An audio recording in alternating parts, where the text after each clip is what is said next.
Welcome to Not Milk Never Milk. Subscribe if you're lactose intolerant. In this video, I will show how to make protein powder coffee without any clumps. Many people struggle with lumpy protein coffee, but there is a simple, effective method to ensure a perfectly smooth and delicious beverage every time.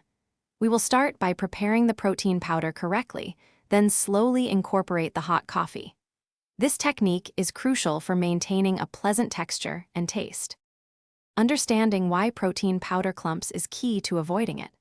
When protein is suddenly introduced to very hot liquids, it can denature and form undesirable lumps. By first dissolving the powder in a small amount of cold liquid, you create a stable base. This allows the protein to hydrate properly, ensuring it integrates seamlessly as you slowly add the hot coffee, preventing any grainy texture. Let's walk through the simple steps. First, take 1 scoop of your favorite protein powder and place it in your mug. Add about 2 tablespoons of cold water or milk. Stir this mixture vigorously with a spoon or a small whisk until it forms a completely smooth paste, ensuring no dry powder remains. Then, slowly pour in 8 to 10 ounces of your freshly brewed hot coffee, stirring constantly as you pour.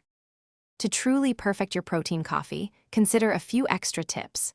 Using a high-quality protein powder often leads to better solubility and a more enjoyable taste. You might also want to enhance the flavor with a splash of almond milk, oat milk, or a sugar-free sweetener. Don't be afraid to experiment with different protein flavors, such as vanilla, chocolate, or even caramel, to find your ideal morning drink. Thanks for watching. If this was helpful, leave a like and consider subscribing. See you next time.